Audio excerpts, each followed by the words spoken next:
Welcome to Revenge and Justice, where betrayal finally meets its reckoning. We share powerful first-person stories of men who were underestimated, betrayed, and pushed too far by family business partners and the people they trusted most. If you believe respect must be earned and betrayal always has a price, you've found your home. And now, today's story. I built homes for the poor for 40 years, and my son repaid me by forging my signature, draining my company, and hiring the doctors who would lock me away as a madman. They gave me until Christmas. What they didn't know was that I had already read every lie they signed. If you have ever poured your whole life into building something good, something you prayed would outlast you, and then handed it to the very people you trusted most, stay with me. Take a slow breath and hear this story to the end. And before we go on, tell me in the comments which town you're watching from, because what I'm about to tell you will make you look twice at every familiar face around your own dinner table. My name is George Bennett. I'm 69 years old, and for most of my life, I believed that a man's work could speak louder than his words.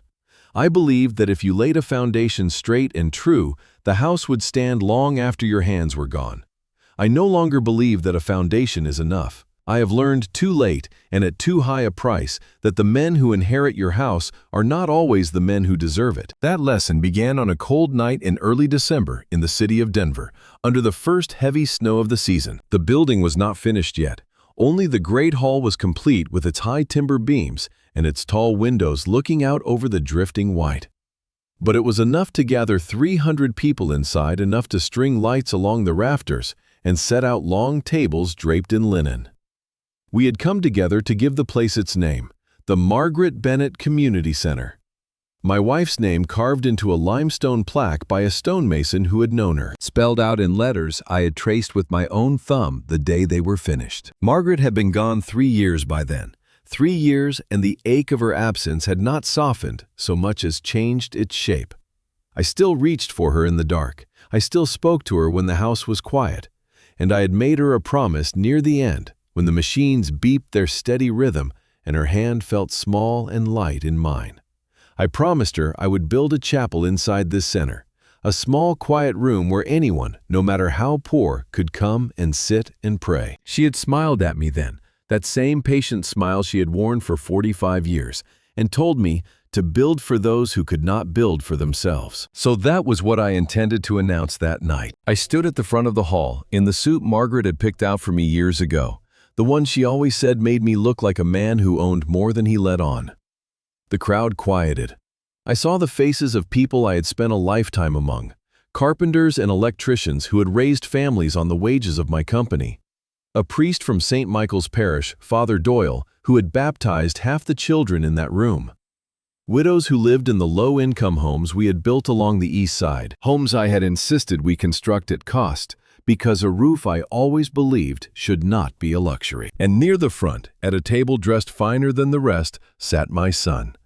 Ethan was 38 years old that winter, and he wore success the way some men wear a borrowed coat a little too tight in the shoulders, a little too eager to be seen.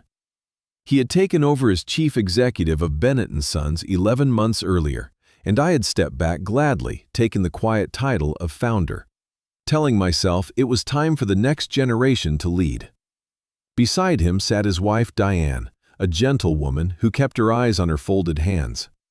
And beside her, leaning back in his chair with the easy confidence of a man who believed the room already belonged to him, sat Victor Crane. Crane was our corporate attorney, a lean and polished man of 55 who smiled with his mouth and never with his eyes. I had never trusted him fully, though I could not have told you why. That night I felt it again, a small, cold thread of unease, watching the way he leaned close to my son and murmured something behind his glass. I pushed the feeling aside. This was a night for gratitude, not suspicion. I raised my glass and thanked them all for coming.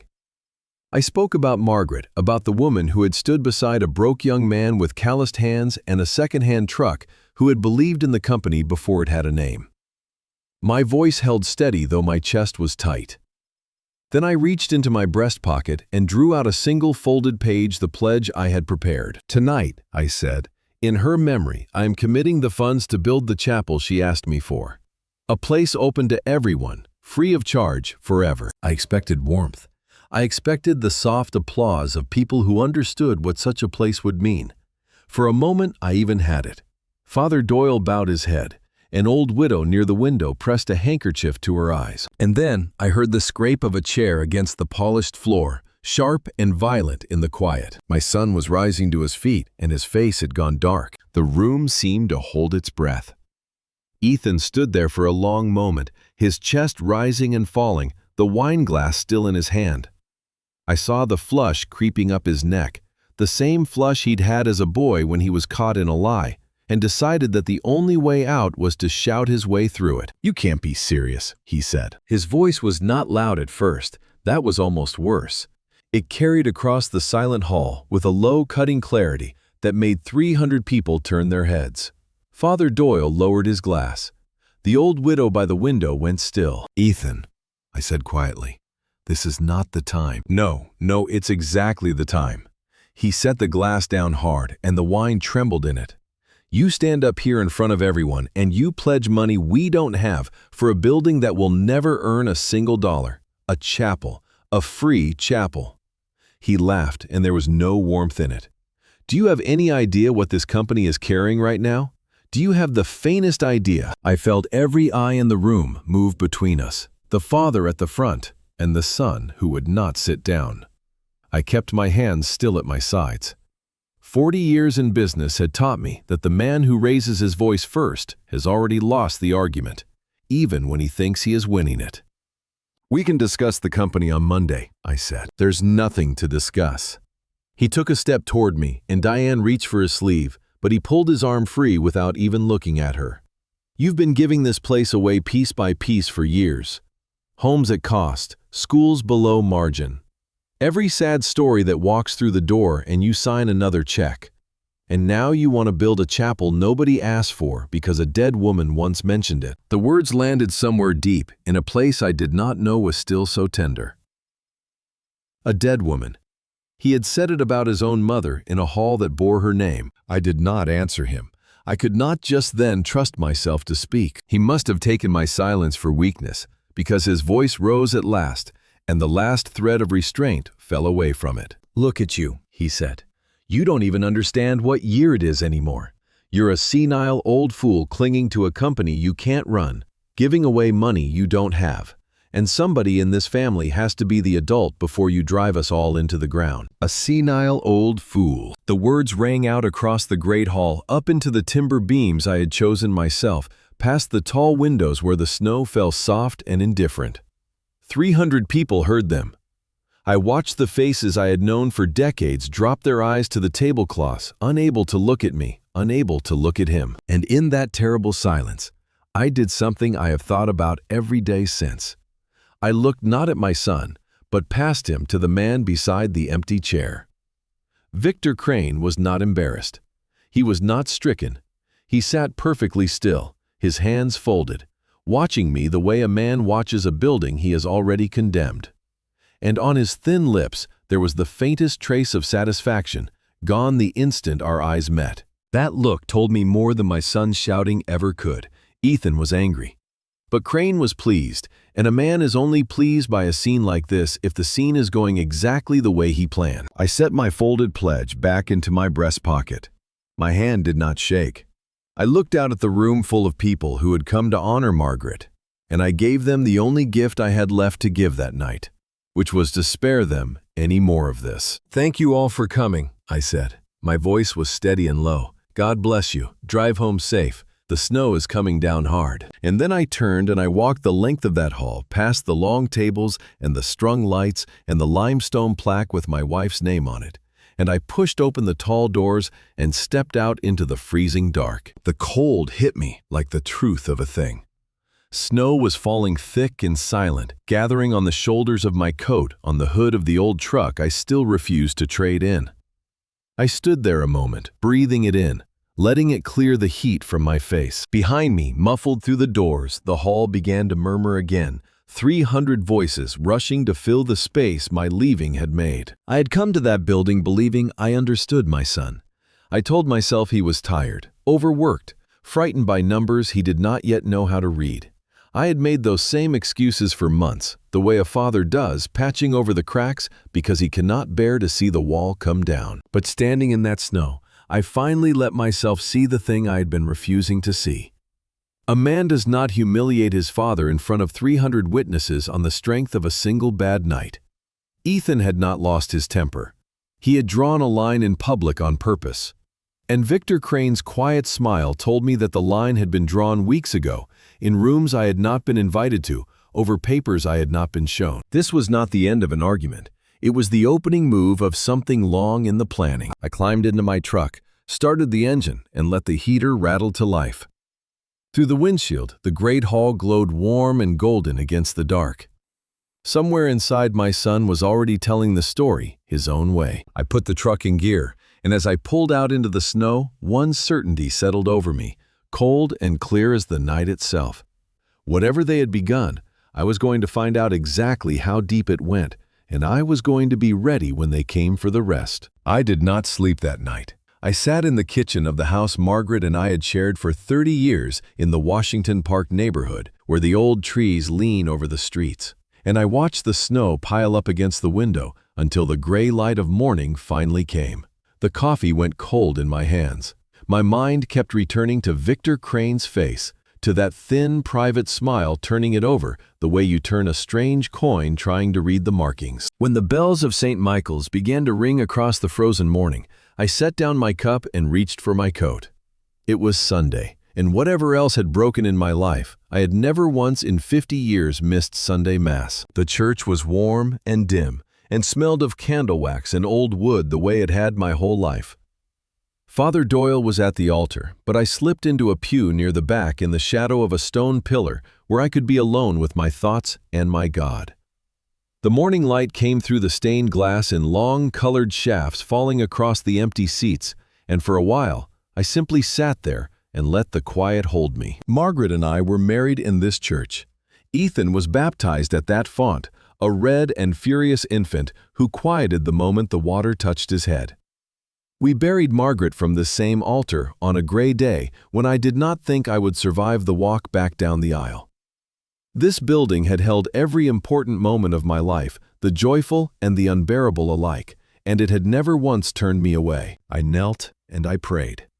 I am not a man of many words when I speak to God. I told him I was tired. I told him I did not understand what my son had become, or when or how I had failed to see it. And I asked him plainly for the one thing I have always asked for in the hardest hours. Not victory, not vengeance. Only the clarity to see the truth and the strength to do what was right once I had seen it. The answer, when it came, did not arrive as a voice or a sign. It arrived as a memory. I remembered Margaret in the last week of her life, propped against the pillows, her wedding ring loose on a finger grown thin. She had taken my hand and told me she was not afraid because a life spent building shelter for others was a life the Lord would recognize. And then she had said the thing I have never forgotten: build for those who cannot build for themselves, George. That is the only inheritance that matters.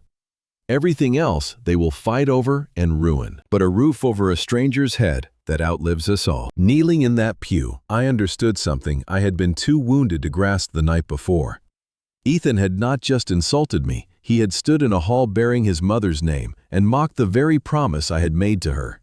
He had called her a dead woman. He had called her wish a waste. And whatever was coming, whatever they had planned in those rooms, I had not been shown it was not simply an attack on me.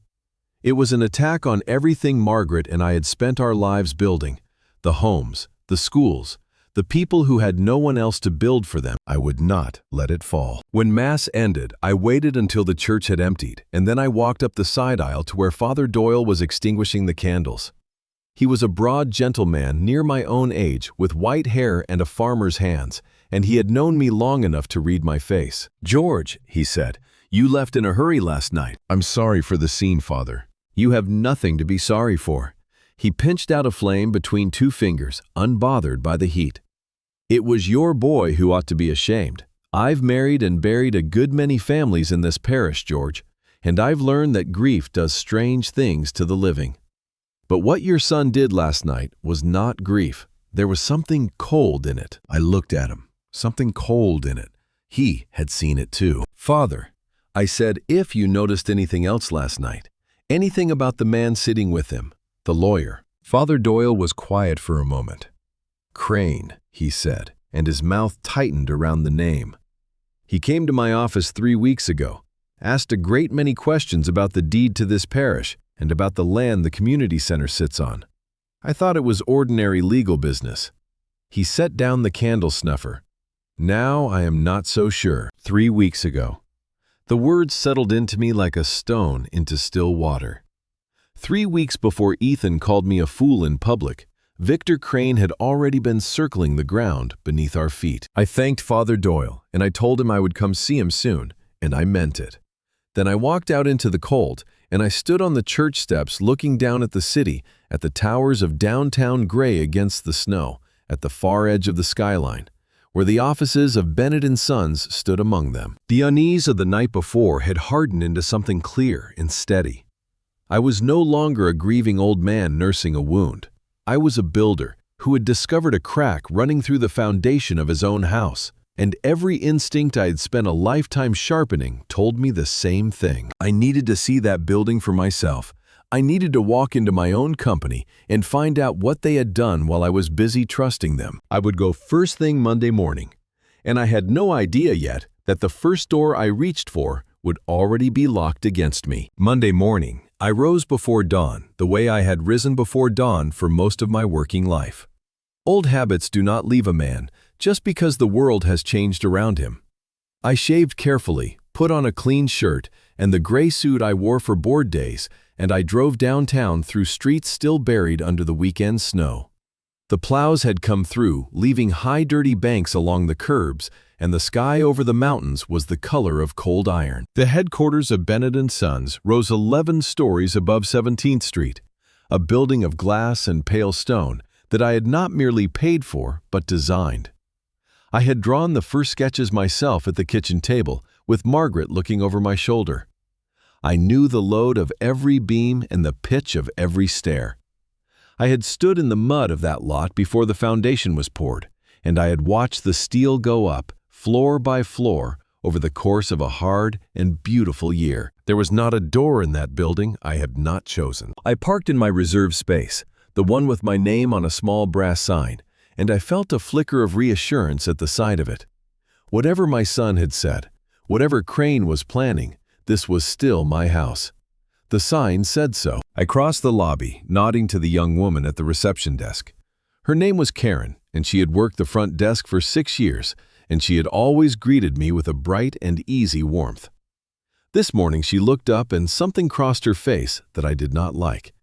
Not quite fear, something closer to pity. "Good morning, Mr. Bennett," she said, and her voice was careful. "Good morning, Karen. Cold one out there." I walked past her toward the executive elevators, the private bank at the rear of the lobby that carried directly to the upper floors. I reached into my coat for the key card I had carried for 20 years, the founder's card, trimmed in gold, that opened every door and every floor in the building. I held it to the reader beside the polished steel doors. I expected the soft green light.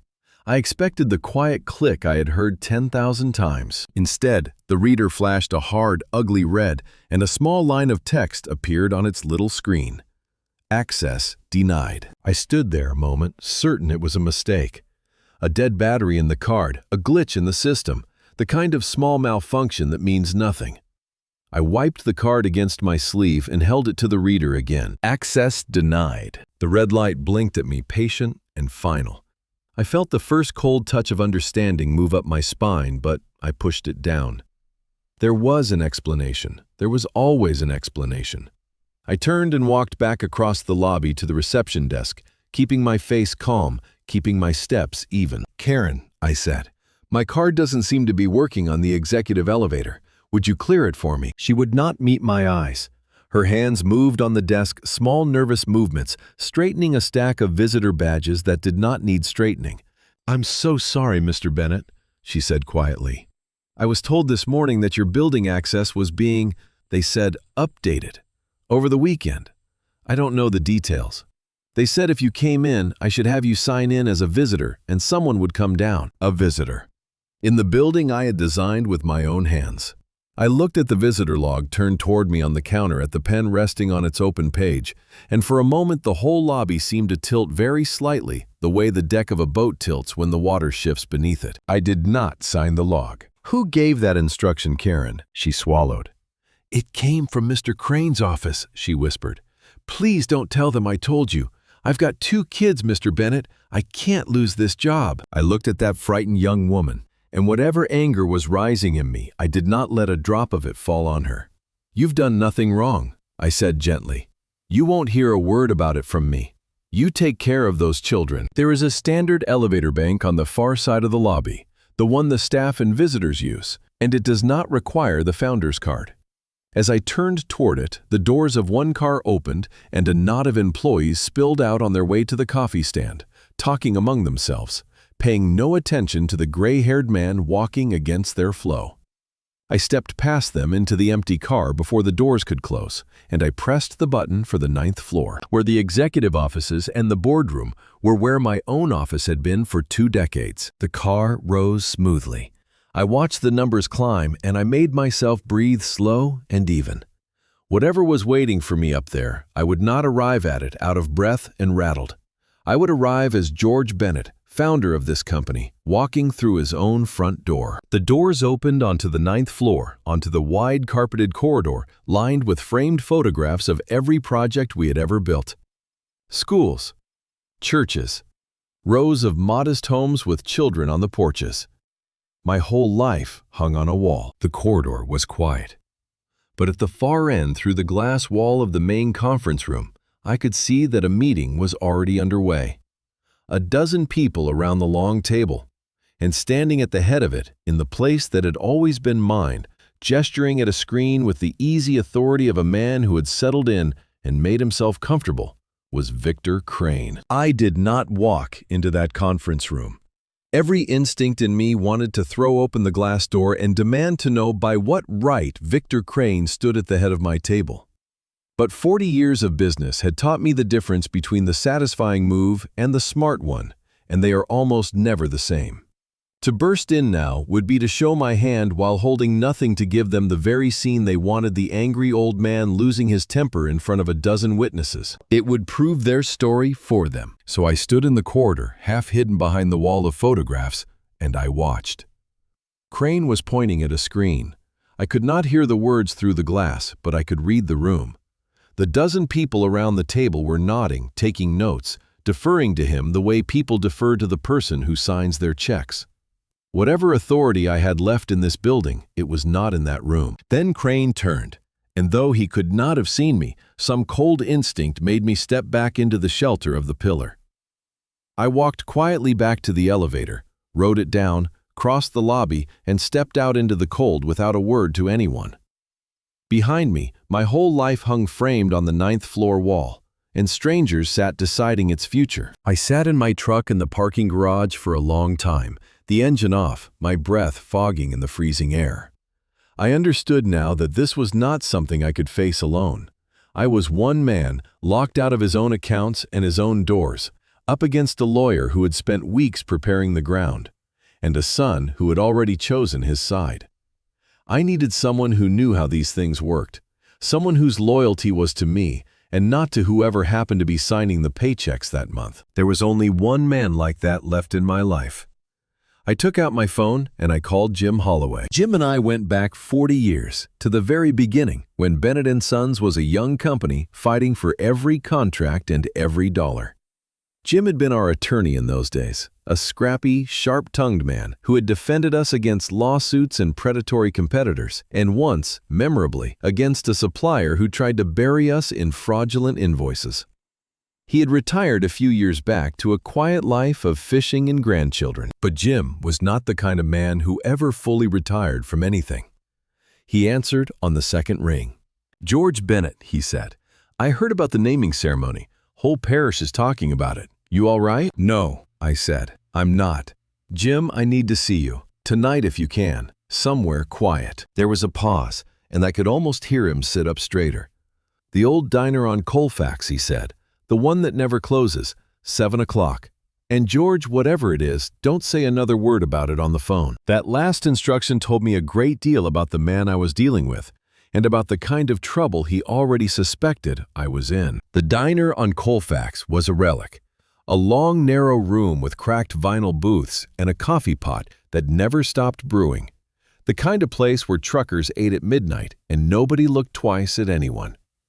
Jim was already there when I arrived, tucked into the back corner booth with a cup of black coffee in front of him, and when he saw my face, he did not smile or make a joke. He simply gestured to the seat across from him and waited for me to sit. I told him everything. The dinner, the pledge, the way Ethan had risen from his chair and called me a senile old fool in front of 300 people. Father Doyle's warning about Crane asking after the parish deeds 3 weeks earlier, the locked elevator, the visitor log. Victor Crane standing at the head of my table on a Monday morning as if he had always belonged there. Jim listened without interrupting his coffee going cold, his weathered face growing harder with each detail. When I finished, he was quiet for a long moment, turning his mug slowly on the table. "George," he said at last, "I want you to hear me carefully, because I need you to understand what I think is happening here. What you're describing, a public humiliation, an access lockout, a lawyer suddenly running your meetings, that is not a family falling apart. Families fall apart slowly and messily and in private. This is clean, this is coordinated. Somebody drew up a plan and they are executing it step by step." "That's what I felt," I said. "In the church." I couldn't put words to it. "Here's the shape of it as far as I can see." He leaned forward, lowering his voice, though the nearest customer was 3 booths away. "First, they isolate you, humiliate you in public so that when you start complaining, people remember the scene and think, well, maybe the old man really is losing it.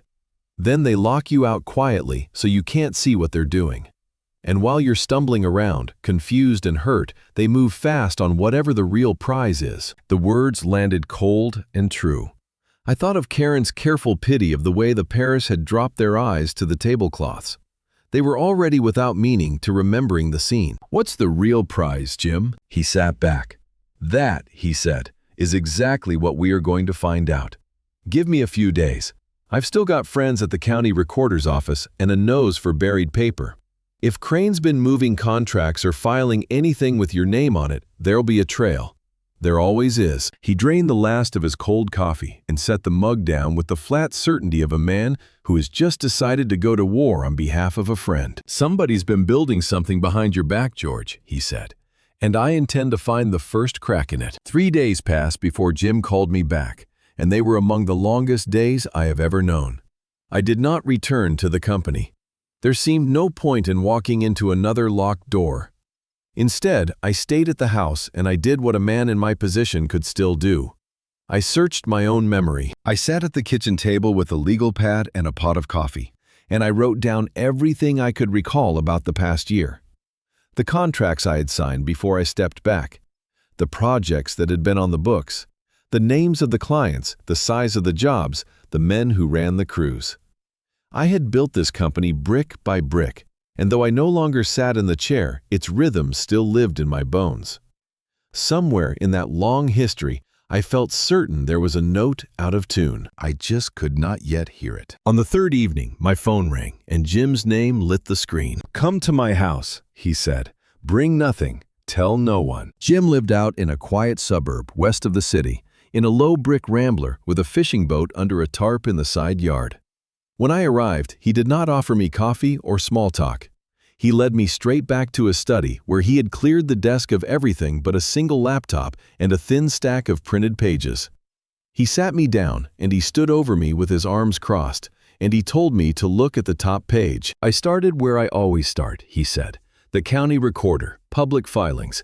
If Crane's been moving anything, it leaves a footprint in the records, whether he likes it or not." Most of what I found was ordinary. Permits, liens, the usual paper a construction company generates. But then I found this. The top page was a business registration filing. A limited liability company formed the previous spring, named Summit Ridge Holdings. I read it twice. The name meant nothing to me.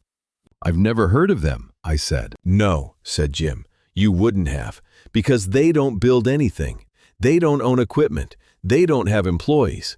They have a mailing address that turns out to be a rented box in a strip mall and a registered agent that's just a service company you pay to put its name on paperwork. He tapped the page.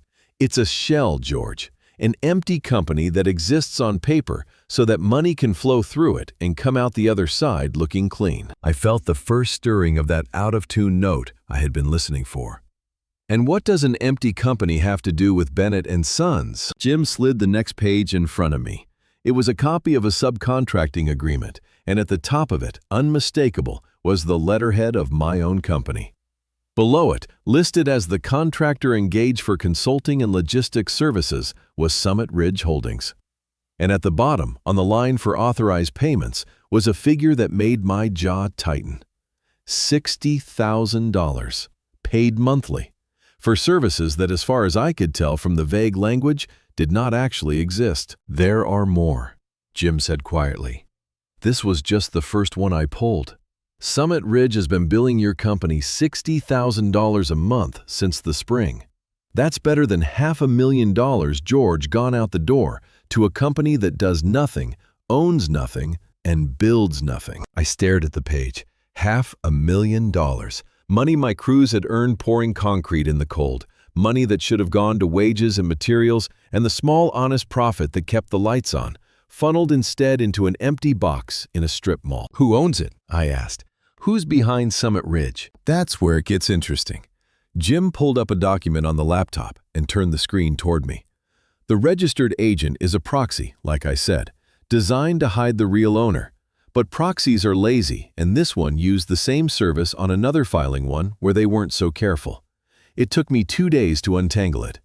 He pointed to a name buried in the fine print of an amendment. The organizing attorney of record. The man who set the whole thing up. I leaned close to the screen and I read the name, and something went very still and very cold inside me. Victor Crane. I sat back in the chair. Outside the window, the wind moved through the bare branches, and somewhere down the street, a dog was barking at the dark. Inside, the only sound was the soft hum of the laptop and my own slow breathing. He didn't just lock me out, I said. He's been robbing the company for months, right under Ethan's nose. Jim was quiet for a moment.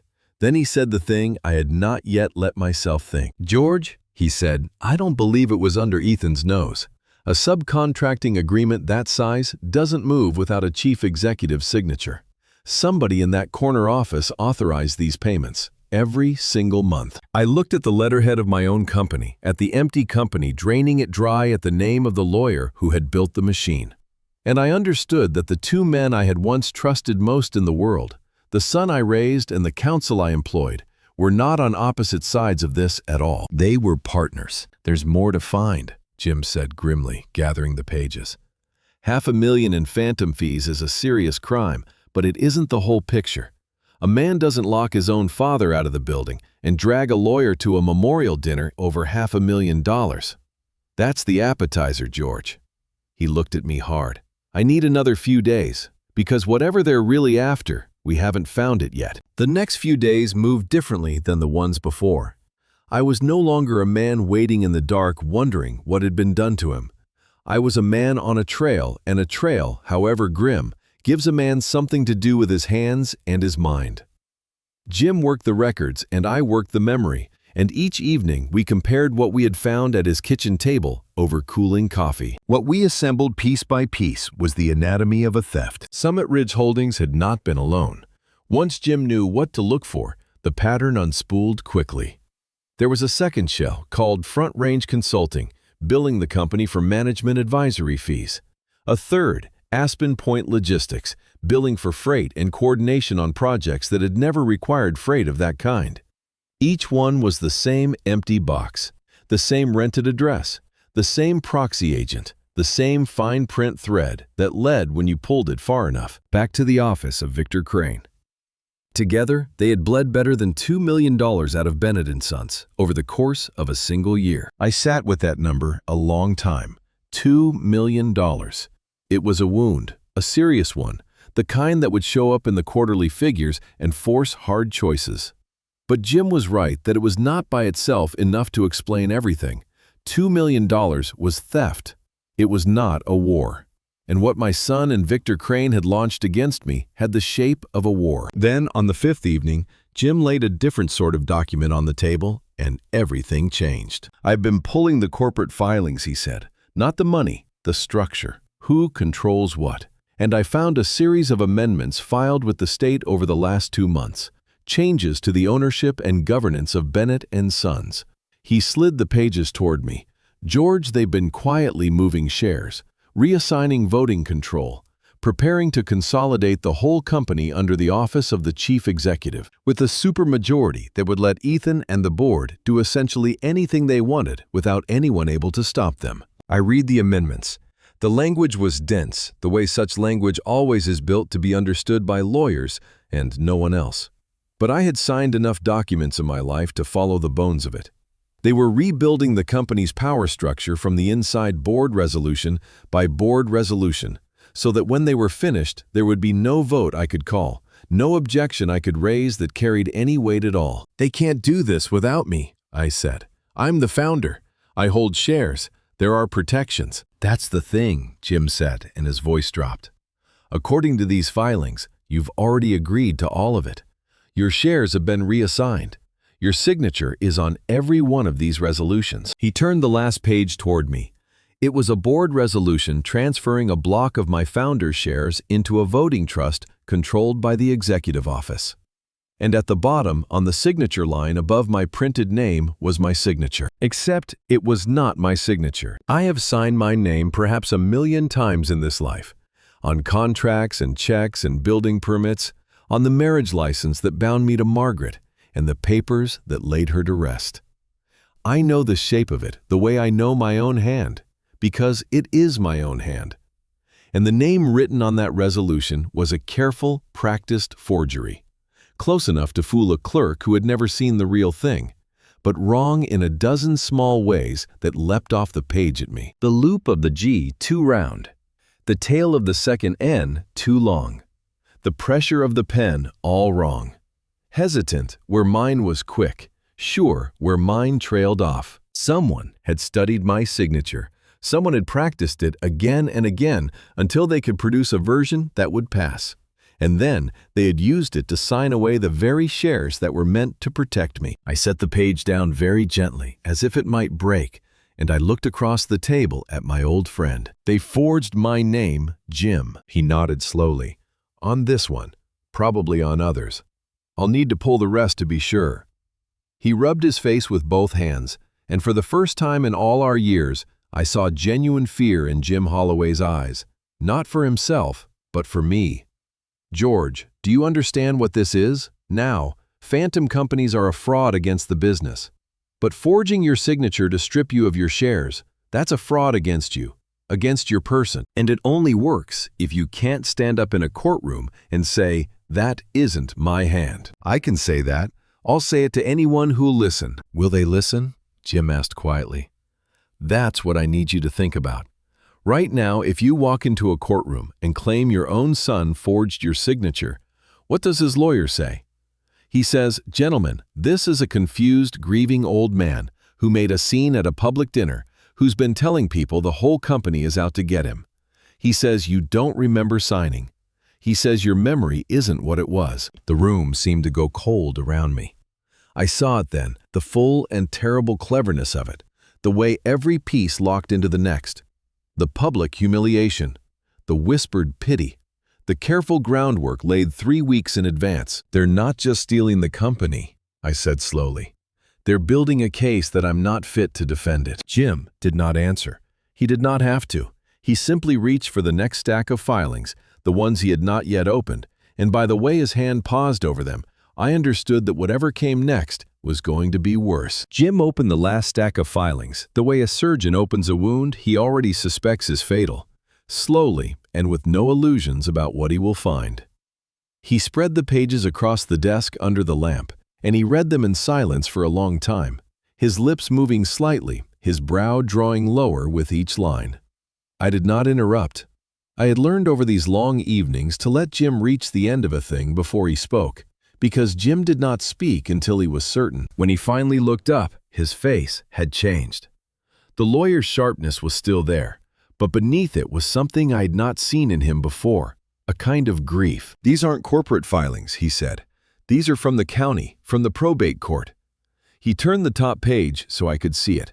"George, someone has filed a petition to place you under a conservatorship." The word meant little to me at first.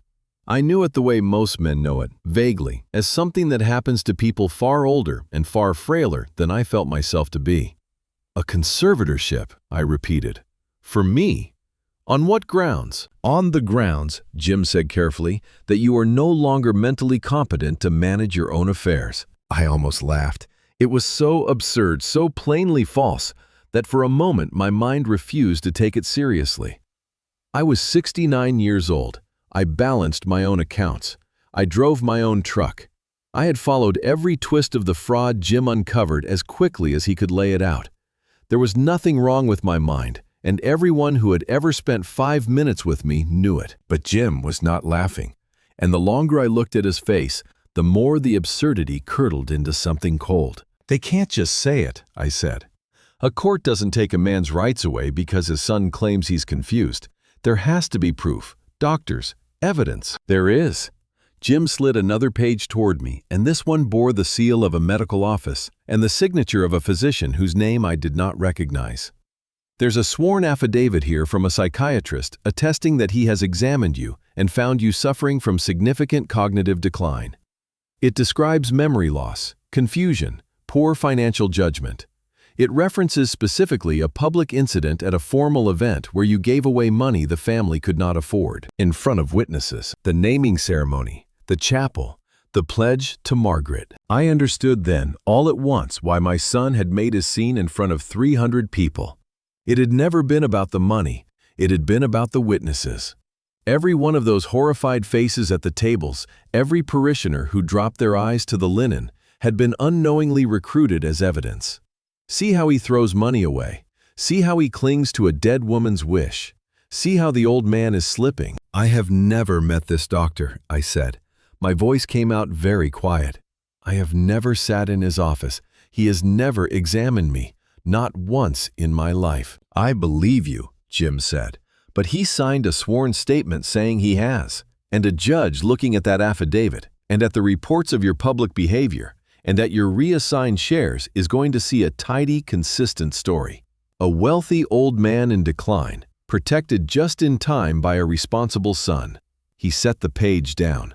"That's the machine, George. That's what all of it has been building toward. The scene at the dinner, the lockout, the forged signatures. Every piece was laid to make this one document believable." I rose from the chair and walked to the window. Outside, the snow had begun again drifting down through the cone of the streetlight, settling over the quiet suburban street. Somewhere out there in a warm office downtown, my son and Victor Crane were counting the days until a judge signed a piece of paper that would erase me. Not kill me, something colder than that. They would leave me alive and breathing and declared by the full weight of the law to be a man whose word meant nothing. Once a court ruled me incompetent, I would have no standing to challenge anything. Not the forged shares, not the phantom companies, not the theft of the company I had built with my own 2 hands. Anything I said afterward would be dismissed as the rambling of a confused old man. They would not have to hide the fraud any longer. They would simply have to wait for me to complain about it, and point to the court's ruling, and shake their heads sadly at how far I had fallen. "When?" I said, still facing the window. "When does this go before the judge?" Jim was quiet behind me. I heard him shuffle to the last page. "There's a hearing scheduled," he said. "The petition's on an expedited track, which tells me somebody's paying to hurry it along. The conservatorship hearing is set for the 23rd of December. He paused. 2 days before Christmas, George. They've given themselves until Christmas to bury you. Until Christmas. I stood at that window a long time, watching the snow come down, and I thought of Margaret. I thought of what she had told me at the end, that a life spent building shelter for others was a life the Lord would recognize. I thought of the chapel I had promised her, the small, quiet room where anyone could come and pray, and how my son had called it a waste in the hall that bore her name. They had given me until Christmas, 20 days, give or take, to prove I was not the man they had paid a doctor to swear I was. 20 days to save not just my company, but my very standing as a sane and sovereign man. I turned back from the window. Whatever grief was in me, and there was an ocean of it, I set it aside, because grief would not help me now. Only clarity would. Only the slow, patient, certain thing that had built a company out of nothing 40 years ago. "All right," I said to Jim. "Now I know the shape of the thing they've built. Tomorrow we start looking for the flaw in it, because I built things too, and I have never yet seen a structure raised in a hurry by dishonest men that didn't have one." I drove home through the falling snow with a strange calm settling over me. It was not peace exactly.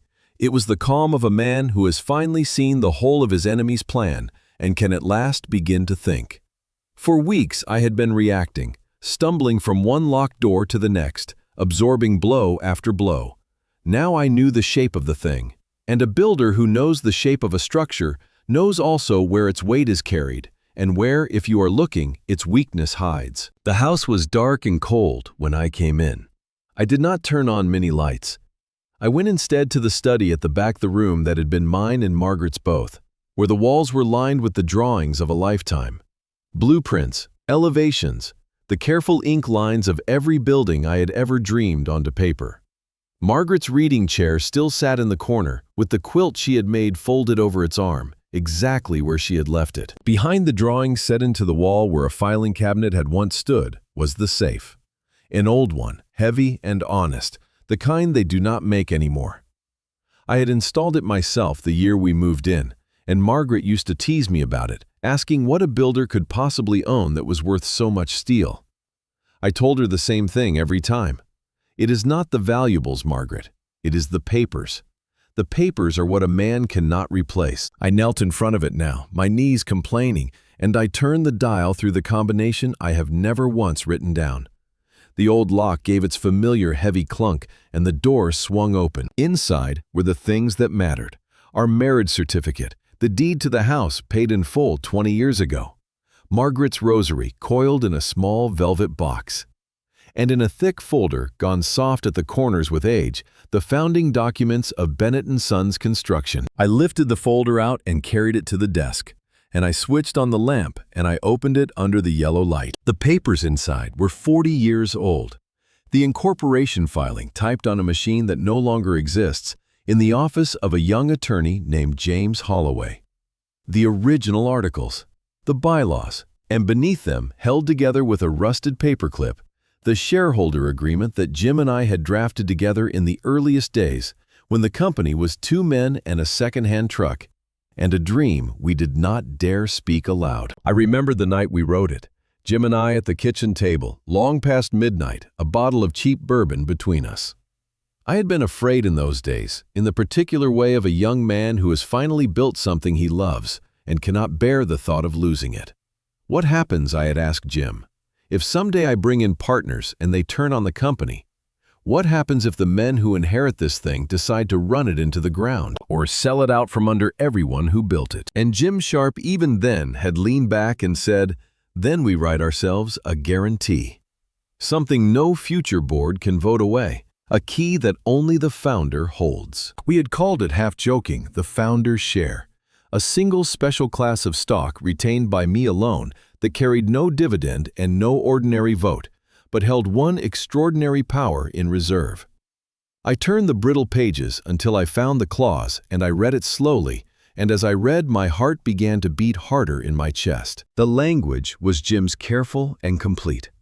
In the event that the sitting chief executive or the board was found to be acting in fraud against the corporation, the holder of the founder's share retained the unilateral right to suspend all executive authority, void any resolution passed under that authority, and seize control of the company's governance and assets without the consent of the board and without a vote. It bypassed every ordinary protection. It answered to no one but the founder. It was, in Jim's words from that long-ago night, a key that only the founder holds. I sat back in the chair, the old paper trembling slightly in my hands, and I understood what I was looking at. Ethan and Victor Crane had spent months rebuilding the company's power structure. They had reassigned shares, forged my name, stacked the board, engineered a supermajority so complete that no ordinary objection I raised could touch them. They had thought of everything a modern lawyer would think of. They had studied the current bylaws and closed every door. But they had never gone back 40 years. They had never read the original agreement drafted by a scrappy young attorney and an anxious young builder in the earliest hours of the company's life. Why would they? To them, I was a relic, a sentimental old man clinging to a company he could no longer run. They had looked at the man and never thought to look at the foundation. And the founder's share had never been reassigned. It could not be reassigned, not by any vote, not by any board. It was mine, and it had always been mine, sitting quietly in a steel safe behind a wall of old drawings, waiting for exactly the kind of betrayal that had now arrived. I set the paper down and pressed my hands flat against the desk to steady them. There was still a great deal I did not have. The founder's share was a key, but a key is useless without the proof that turns it. To wield it, I would need to demonstrate beyond any lawyer's argument that Ethan and Crane were acting in fraud against the company. I had the shells. I had the forged resolutions. Jim would help me assemble the rest into something a court could not wave away. But for the first time since Ethan rose from his chair in that hall, I was not merely defending. I had found the thing they had forgotten. I had found my key. I looked over at Margaret's chair in the corner, at the quilt folded over its arm, and I spoke to her the way I still do when the house is quiet. "They forgot the foundation, Margaret," I said softly. "They forgot who poured it." And it was in that moment, with the old paper spread beneath the lamp and my dead wife's chair beside me, that I heard it. A knock at the front door. Soft, hesitant 3 light taps against the wood. It was nearly midnight and the snow was coming down hard, and I was expecting no one at all. I set the old shareholder agreement carefully back into its folder, and I went to the front of the house. Through the narrow window beside the door, I could see a figure standing on the porch, hunched against the cold snow gathering on the shoulders of a dark coat. For one wary moment, I thought of Crane, of some final threat delivered in person. But the figure was too slight for that, and there was something in the way it stood, half-turned as if ready to flee at any moment, that spoke not of menace, but of fear. I opened the door. Diane stood on my porch in the falling snow, her blonde hair loose and dusted white, her face pale and streaked where tears had frozen on her cheeks. She was clutching a large manila envelope to her chest with both arms, the way a person clutches something they are afraid to hold and afraid to let go of in equal measure.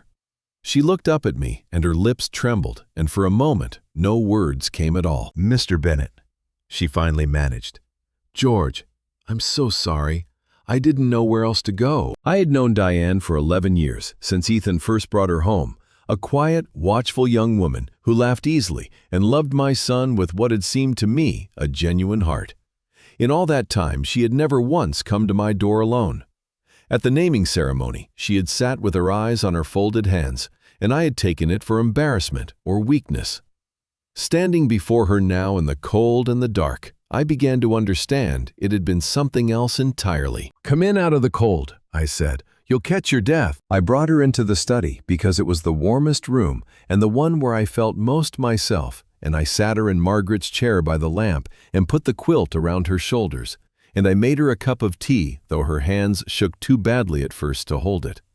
I did not push her. I have learned in a long life that some truths can only be approached slowly, the way you approach a frightened animal, and that the worst thing you can do is reach for them too fast. For a while, she simply sat warming her hands on the cup, staring into the middle distance. Then she began to speak, and once she began, the words came in a flood, as if a dam long strained had finally given way. "I've known for months," she said. "Not all of it, not at first, but I knew something was wrong. Ethan stopped sleeping. He'd be up at 3 in the morning on the phone with Crane talking low so I couldn't hear.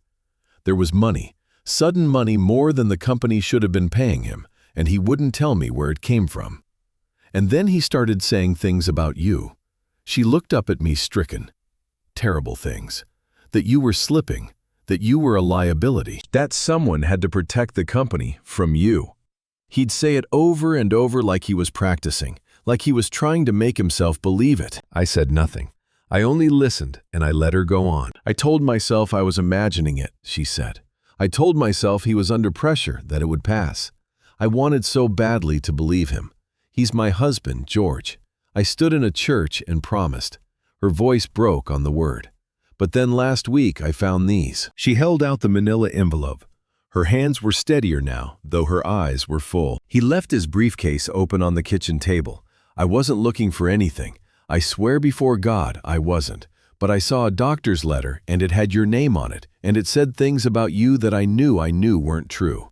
And I couldn't stop myself. I made copies of everything I could find. And I've been carrying them around for a week, not knowing what to do, because if I do nothing, then I'm part of it. And if I come to you, then I'm betraying my own husband. And I have prayed, and I can't find the bottom of it. I took the envelope from her gently. I did not open it yet. I set it on the desk beside the founder's folder, and I looked at this frightened young woman wrapped in my dead wife's quilt, and I felt something I had not expected to feel in the middle of all this darkness. I felt tenderness. "Diane," I said, "look at me. You have not betrayed anyone. You have kept faith with the truth, which is the hardest kind of faith there is. It would have been easier to close that briefcase and say nothing. Most people would have. You didn't." She wept then quietly, the kind of weeping that comes not from fresh pain, but from a burden finally set down. I let her. And when she had gathered herself, she told me the last thing, the thing she had come all this way through the snow to say. And it was the thing that changed everything. I thought I understood. "George," she said, "you have to understand about Ethan. He didn't start this. I know how it looks, and I know what he did to you, and I'm not making excuses for it, but he's not the one running it." She wiped her eyes with the back of her hand. "It's Crane. It's always been Crane. Ethan made some terrible investments last year, lost money that wasn't his to lose, and Crane covered it. Crane made the problem disappear, and ever since, Crane has owned him. Every step of this, every awful thing, Ethan does, because Crane tells him that if he stops, they both go to prison, and Ethan goes first." She looked at me, pleading. "He's not the mastermind, George. He's the trapped man, and I think somewhere underneath all of it, he's as frightened as I am." I sat back slowly. The envelope on the desk held the proof I needed to turn my key. But Diane had just handed me something heavier than proof. She had handed me a choice I did not yet know how to make. Because the evidence that would save my company would also, I understood now, send my son to prison. And the man who had built the trap was not my blood at all. Diane fell quiet after that, spent, and I let the silence hold the room a while. The lamp threw its warm circle over the desk. Outside, the snow kept falling, muffling the world, until the house felt like the only lit thing for miles. At last, I reached for the manila envelope she had carried through the storm. "May I?" She nodded. "That's why I came." I opened it. The papers inside had been copied in haste, some crooked on the page, a few marked by the shadow of a thumb along the edge. But they were legible, and they were damning. And as I laid them out one by one, the last gaps in the picture Jim and I had built began to close. The first was the doctor's letter.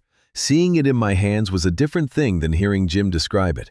It was addressed to the probate court, and it described in the cool language of medicine a man I did not recognize.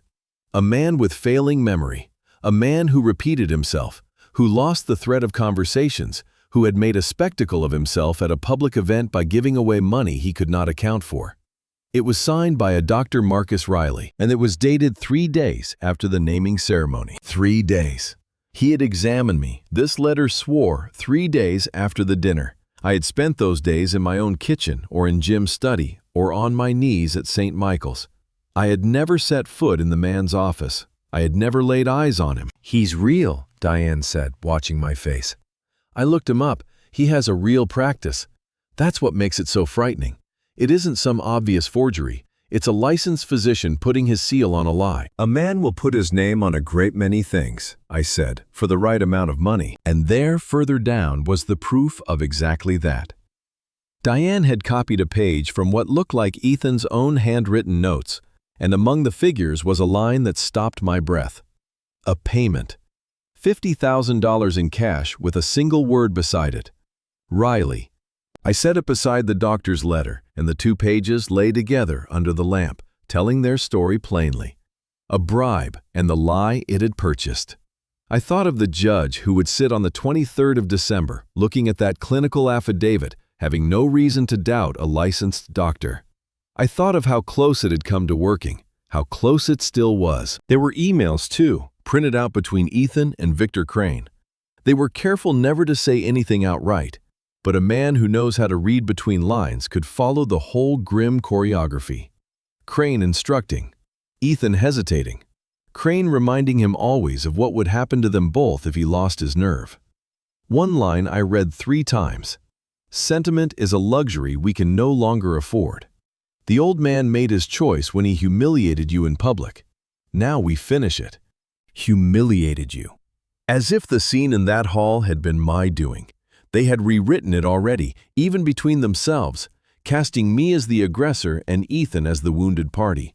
I understood then that the lie was not merely a tool against the court. It was a story they had begun to tell themselves, because men cannot do a thing this cold to their own blood without first convincing themselves the blood had it coming. I gathered the pages and squared their edges against the desk.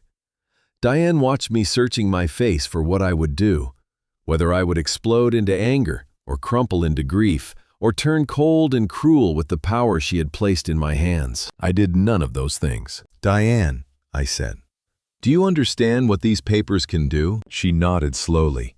They can stop it. They can prove you're not what they say you are. Yes, they can do that. I looked down at the ledger at the $50,000 and the doctor's name beside it. But they can do more. What's in this envelope is enough to send Victor Crane to prison for a long time. And it is enough to send Ethan there with him.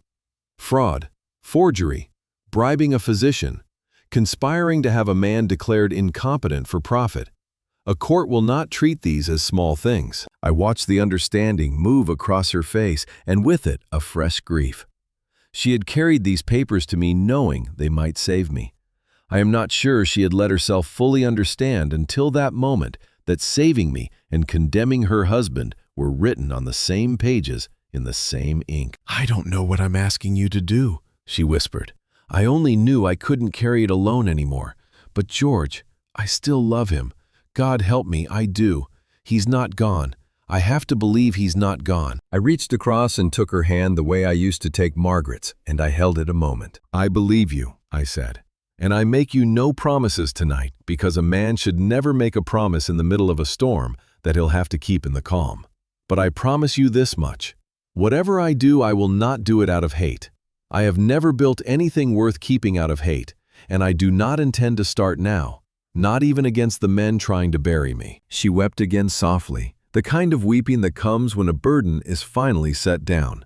I sat with her while the snow came down, an old man and his son's frightened wife, keeping vigil over a truth that would either heal a family or finish it. And somewhere in that long, quiet hour, I understood that the hardest part of what lay ahead would not be turning my key. It would be deciding when the moment came exactly how far to turn it. Diane left near 2 in the morning. I watched her taillights disappear down the snow-covered street, and then I went back into the study and sat down among the papers. And I did not sleep at all. I am not a man given to torment. A long life in a hard trade teaches you to make the decision in front of you and let the rest go. But that night I found myself pinned between 2 things I could not reconcile, and every time I reached for one, the other reached back and would not let go. On the desk to my left lay the founder's share and the evidence of fraud. Together, they were a loaded weapon. With them, I could walk into that boardroom, suspend Ethan's authority, void every forged resolution, seize back the company I had built, and hand Victor Crane to the law wrapped in ribbon. It was clean. It was just. Every rule of fairness I had lived by said the men who did this should answer for it. But justice, I was learning, is never as simple as the wronged man wants it to be. Because the same evidence that freed me would put my son in a cell. And no matter how many times I turned it over, I kept arriving at the same unbearable place. I would be trading my company for my child, or my child for my company. And there did not seem to be a door that let me keep them both. I got up and walked the dark house the way I used to walk it when Ethan was small and could not sleep. Down the hall past the room that had been his, where a boy once kept his baseball trophies and taped drawings of buildings to the wall because he wanted to be like his father. I stood in that doorway a long time. It is a strange grief to mourn a living man. To look at the room where your son slept as a child and try to understand where along the road between that bed and this betrayal, the boy you raised had gone. I thought about what Diane had told me, that Ethan had made terrible investments, lost money that was not his, and that Crane had covered it and owned him ever since. I did not doubt it. It fit the man I had watched rise from his chair at that dinner, the flush on his neck, the eyes that could not quite meet mine. That had not been the confidence of a man in control. It had been the desperation of a man who has been in over his head for so long that cruelty starts to feel like courage. None of that excused him. I want to be clear about that, because I have heard too many men excuse their children into ruin. Ethan was a grown man. He had signed the papers. He had let them forge my name and pay a doctor to swear I was mad. Whatever fear drove him, he had made his choices, and a man must answer for his choices, or he is not a man at all. But there is a difference between answering for a thing and being destroyed by it. And a father, even a betrayed one, is allowed to want the first without wanting the second. Toward dawn, I did the only thing I know to do when the road divides and I cannot see which way is right. I got down on my knees beside Margaret's chair and I prayed. I did not ask God to make it easy. I have lived too long to ask for that. I asked him for the wisdom to tell the difference between justice and vengeance, because I could feel how close they ran to each other in my heart, and how easily, in a wounded man, the one puts on the clothing of the other. I told him I did not want to become in the fighting of this thing a man Margaret would not recognize. She had married a builder, not a wrecker. She had told me at the end that the only inheritance that mattered was the roof over a stranger's head. I did not think she would want that roof paid for with our son's whole future, and kneeling there in the gray light, I began slowly to see the shape of a third door. What if the aim was not to destroy, but to divide? Crane was the architect of this thing. Crane had built the trap, forged the machine, owned my son. Through fear and debt, Ethan was the trapped man. Guilty, but captured. A boy who had wandered into deep water and let a drowning man's logic take him. What if the full weight of the law could fall where it belonged on Crane, and my son could be offered something Crane had never offered him? Not escape from consequence, but a road back. A chance to face what he had done to make it right, as far as it could be made right, and to become again someone his mother would not be ashamed of. It would not be mercy, as the world means it, a soft looking away. It would be justice with a door left open. Ethan would have to walk through it himself, and I could not walk through it for him, and it was entirely possible he would refuse. But I would not be the one to slam it shut. I would not let the men who had tried to erase me turn me into a man who erased his own son in return. I rose from my knees, stiff and cold, but clearer than I had been since the night at the dinner. I still did not have every answer. I did not know if Ethan could be reached, or if Crane's hold on him was too deep. I did not know whether the law once set in motion could be aimed as carefully as I hoped. Those were problems for the days ahead, problems for Jim and for me to solve together. But I knew now what I was fighting for. Not revenge, not even the company in the end. I was fighting to save the two things Margaret had left in my keeping, the work of our hands and the soul of our son. And I was beginning to believe, as the sun came up cold and white over the snow, that I might not have to choose between them after all. There was a great deal of work to do and precious little time to do it. But for the first time, I knew which way to build. The morning after Diane's visit, I did not go to Jim and I did not go to the company. I went to the east side of the city to a street of modest houses standing shoulder to shoulder in the snow, because before I could plan how to fight, I needed to remember what I was fighting for. We built those houses 8 years ago. 40 of them, small and plain and sound, on land that had sat vacant and troubled for a generation. The city had wanted luxury condominiums there. I had wanted homes for the people who cleaned the condominiums, and I had built them at cost, and I had taken a good deal of grief from the board for it, back when the board still listened to me. Margaret had stood beside me the day the first family moved in. She had cried and told me it was the finest thing we had ever made, and she had been right. I parked my truck at the end of the street, and I walked, and the neighborhood woke around me. A man shoveling his walk raised a hand and called my name. A woman on a porch bundling a child into a snowsuit stopped to tell me the furnace we had installed was still running warm after 8 winters. An old fellow named Hollis, who had been a bricklayer on my cruise before his back gave out, came down off his steps to shake my hand and would not let it go. "Mr. Bennett," he said, "we heard what your boy did at the ceremony." His grip tightened. "Whole street heard about it. I want you to know something. There isn't a family on this block that doesn't own their home today because of you. You remember that whatever's going on up there in them offices, you remember whose street this is." I had come to that neighborhood to remind myself of my purpose, and instead, the neighborhood reminded me. I stood in the cold with Hollis's rough hand in mine, and I felt something come back into me that the past weeks had worn thin. Not anger. Something steadier than anger. The plain, unglamorous certainty of a man who knows his work has meant something. By midday, word had spread the way it does on a close street, and a dozen people had gathered in Hollis's small front room, coffee going around the storm windows fogging with the warmth of bodies. They were carpenters and cleaners and retired tradesmen, widows and young mothers, the people the city had once wanted to build over. And one by one, without my asking, they told me they had heard rumors that Bennett and Sons was changing, that the low-income projects were being canceled, that a new man was running things, a lawyer who had told a community group only last week that charity was not a business model. "They're going to tear up the next development," a young woman said. "The one on Fremont. My sister was on the list for one of those houses. They sent a letter, said the project was under review." She looked at me, and there was fear in it, and something harder underneath. "Is it true, Mr. Bennett? Are they really going to stop building for people like us?" I looked around that crowded little room at the faces turned toward me, and I did not give them a comforting lie. I have never had the stomach for those. "It's true that some men are trying," I said. "Men who look at a house and see only what it costs, never what it's worth. They've taken a great deal from me these past weeks, more than you know, and they are not finished."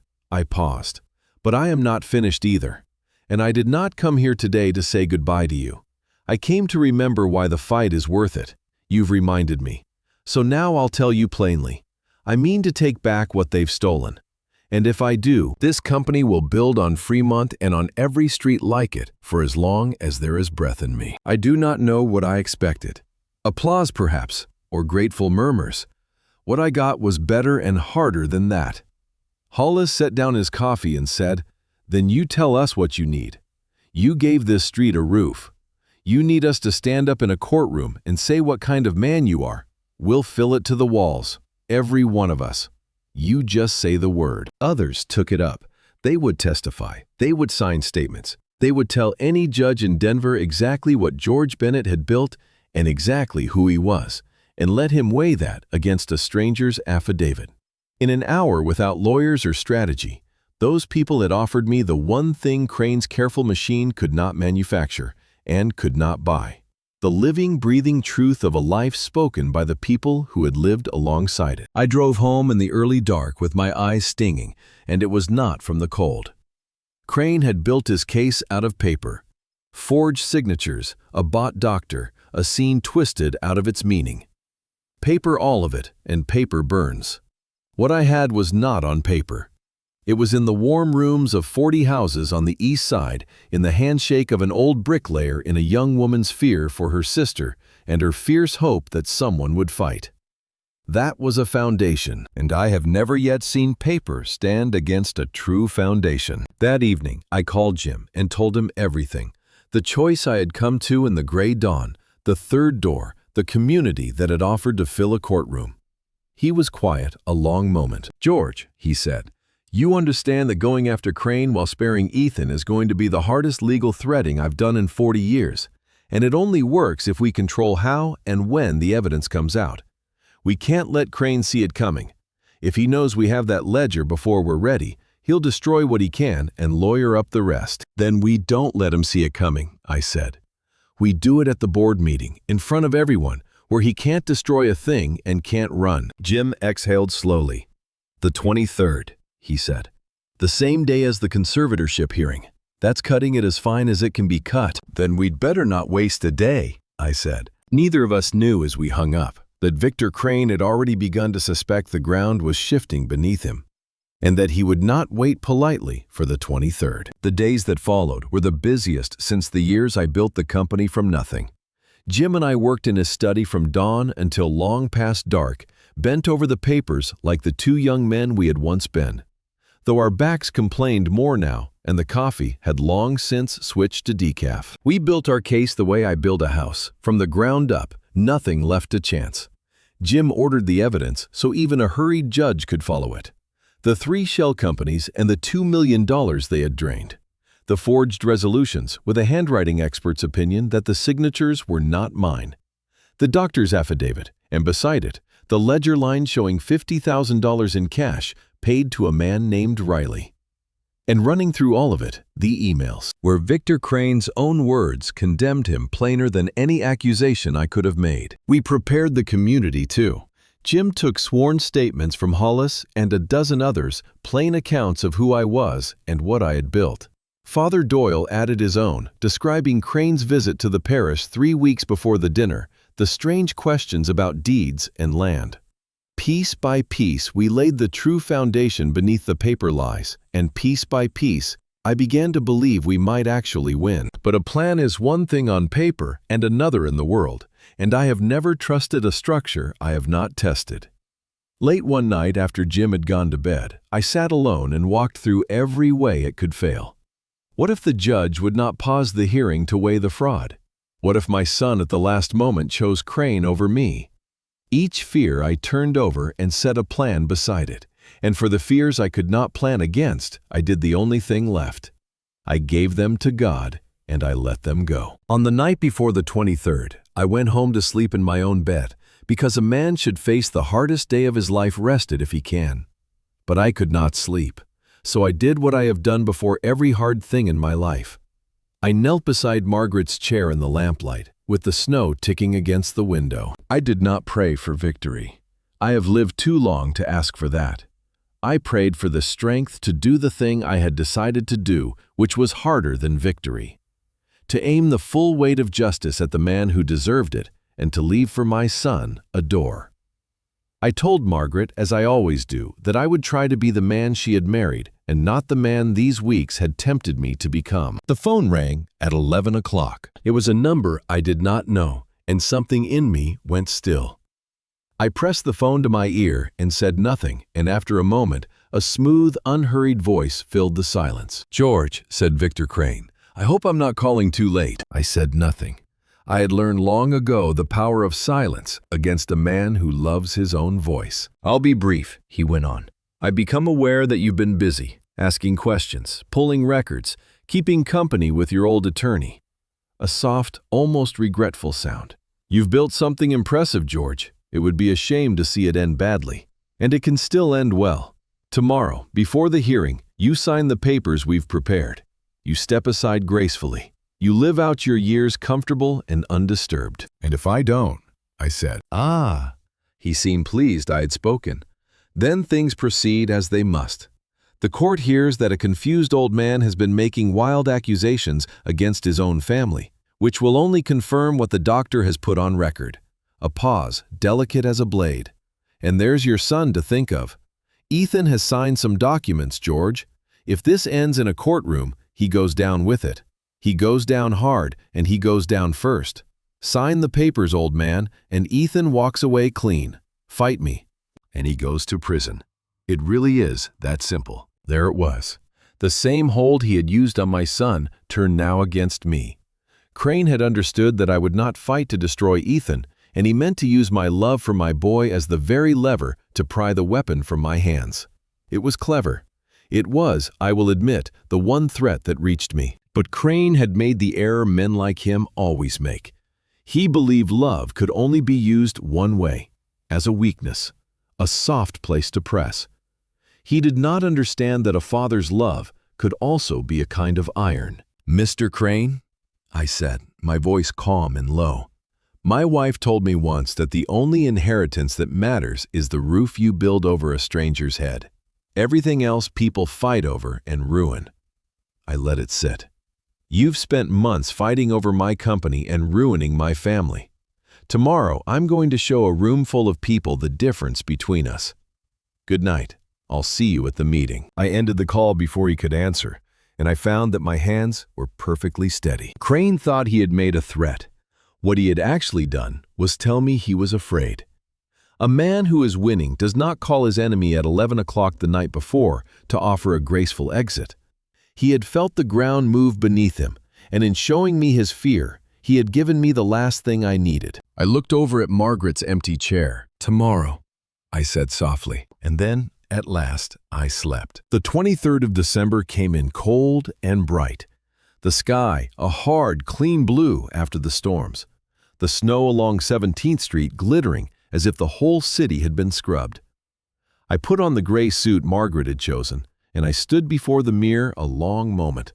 And then I drove downtown to the building I had designed, to walk in through the front door one last time, as the man they had tried to erase. The board meeting had been called for 10 o'clock.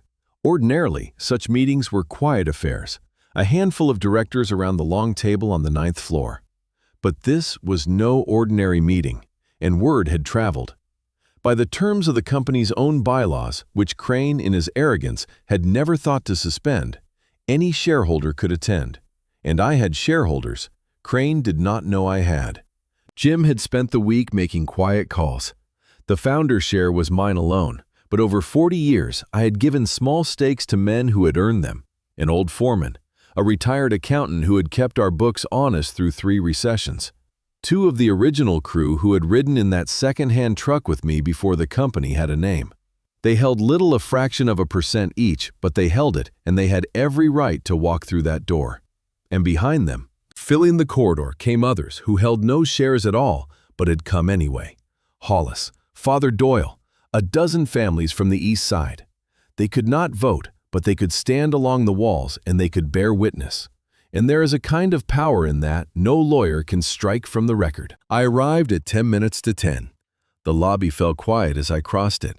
Karen at the front desk looked up, and this time there was no pity in her face, only something bright and startled like hope. I gave her a small nod and stepped into the elevator, and this time no one stopped me. The 9th floor corridor was crowded when the doors opened. My people parted to let me through, and hands touched my shoulders as I passed. And Hollis said low, "We're right here, Mr. Bennett, every one of us." I walked the length of that hall, past the framed photographs of every building we had ever raised, and I stopped at the glass wall of the conference room and I looked in. They were already seated. The board Crane had stacked a half-dozen faces I barely knew, arranged down both sides of the long table. At the far end, in the chair that had been mine, sat Victor Crane, immaculate in charcoal gray. A leather folder squared precisely before him, and to his right, pale and rigid, not touching the coffee that had gone cold in front of him, sat my son. Ethan looked as if he had not slept in weeks. There was a grayness to him, a hollowness around the eyes, and when he glanced up and saw me through the glass, something crossed his face that I had not expected. Not defiance, not even anger. It was closer to dread, the look of a man watching a thing come toward him that he has long known was coming, and has no idea how to survive. I opened the door and walked in. The murmur around the table stopped. Crane rose smoothly, spreading his hands in a gesture of gracious welcome, as if this were his house and I the guest. "George," he said warmly, "I'm glad you came, truly. I hope it means you've reconsidered." He gestured to an empty chair partway down the table, a place set for a man being managed, not a man in charge. "Please, sit. We have a great deal to get through, and the conservatorship hearing is at 2, so we'll want to be efficient." I did not sit in the chair he offered. I walked slowly the length of the table to the empty seat at the head of it, the one across from Crane's, the founder's place.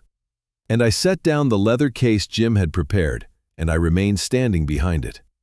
And I let my eyes move around the room, over the strangers on the board, over my ashen son, over Victor Crane's carefully pleasant face. Behind me through the open door, I could feel the corridor full of people I had built a life among. I could hear the quiet of them waiting. "Thank you all for coming," I said. My voice was steady and it carried. "I know some of you were told this meeting was to formalize my retirement, to vote through the last of the resolutions transferring my authority so that everything would be tidy before the court makes me a ward this afternoon. I laid my hand flat on the leather case. I'm afraid the agenda has changed. Crane's smile did not move, but something behind his eyes did. George, he said gently, the way one speaks to the unwell. I understand this is difficult, but you're not well. We all know it. There's no shame in stepping aside with grace. Sit down, Mr. Crane, I said. I did not raise my voice. I have never had to. But there was something in it that had not been in the room before, and the board members felt it, and they went still. Crane held my gaze a moment longer, and then slowly he sat. I looked at the faces around the table, and at my son, who could not meet my eyes, and I opened the leather case. Before we vote on anything, I said, there is a great deal this board needs to see. And once you have seen it, I think you'll agree that the question before us today is not whether George Bennett is fit to run this company. It's a very different question, and every one of you is going to have to decide before you leave this room which side of it you're on. I did not begin with the forgery or the doctor or my son. I began where a builder always begins, with the foundation, because I wanted every person in that room to understand the ground we stood on before I showed them what was buried beneath it. 40 years ago, I said, when this company was 2 men and a second-hand truck, my attorney and I drafted its founding charter. Most of it is ordinary, but we wrote one clause into it that no board has ever had the power to change, because it was never granted to the board. It was retained by me and me alone as the founder. I drew the brittle old agreement from the case and set it on the table where they could see it. It is called the founder's share. It carries no dividend and no ordinary vote. It sits quiet year after year, and most days it means nothing at all. But it holds one power in reserve for one circumstance only. In the event that the chief executive or this board is found to be acting in fraud against the company, the founder may suspend all executive authority, void any resolution passed under it, and take back control of this company without a vote. I looked down the table at Crane. You rebuilt every modern protection this company had, Mr. Crane. You stacked this board. You forged the resolutions. You closed every door you could see. But you never read the first page of the house you were trying to steal. You never looked at the foundation. For the first time, Crane's composure cracked. Just slightly. A muscle at the corner of his jaw. That clause, he said, if it even remains valid after 40 years of amendment, requires proof of fraud. Actual proof. Not the resentment of a man being eased out of a company he can no longer manage. You can't simply invoke it because you feel wronged. No, I agreed. I can't. It requires proof. I set my hand on the thick folder Jim had assembled. So let me show you the proof. And then one document at a time, I laid the theft bare across that table. I began with the shell companies. I named them. Summit Ridge Holdings, Front Range Consulting, Aspen Point Logistics. 3 companies that built nothing, owned nothing, employed no one, and had together billed Bennett & Sons more than $2 million over a single year for services that had never been rendered. I laid down the invoices. I laid down the bank records, tracing the payments out. And then I laid down the state filing that showed the organizing attorney of record behind all 3, the man who had built the empty boxes the money vanished into. Victor Crane, I read aloud, and set the page down in the center of the table so that every director could lean in and see the name for himself. A murmur went around the room. 2 of the board members exchanged a glance I did not like the look of on Crane's behalf. The old accountant I had brought seated quietly along the wall made a small sound of disgust because he, above all men in that room, understood exactly what he was looking at. That's an accusation, Crane said, but the smoothness had thinned in his voice. Those filings can be explained. Consulting arrangements are perfectly ordinary. You're showing them a story and telling them what to see. Then let's look at something harder to explain, I said. I laid down the resolutions next. The ones that had reassigned my founder's shares into a voting trust controlled by the executive office. And beside them, I laid down the enlarged images the handwriting expert had prepared my true signature and the forged one, side by side with the differences marked in red. The 2-round loop of the G, the long tail of the second N. The hesitation of a hand that was not mine tracing a name it had practiced but never owned. I have signed my name perhaps 1,000,000 times, I said quietly. On the marriage license that bound me to my wife? On the papers that laid her to rest? I know my own hand. This is not it. Someone studied my signature and practiced it and forged it in order to strip me of the very shares that protect me. That is not a consulting arrangement, Mr. Crane. That is a felony. The expert's full report is in front of you, gentlemen. Read it yourselves. Don't take my word, take his. The board was reading now. I could see it happening the way a room changes when men who have been told one story begin page by page to see another. One director had gone pale. Another had pushed his chair back slightly from Crane, a small animal instinct to put distance between himself and the thing going wrong.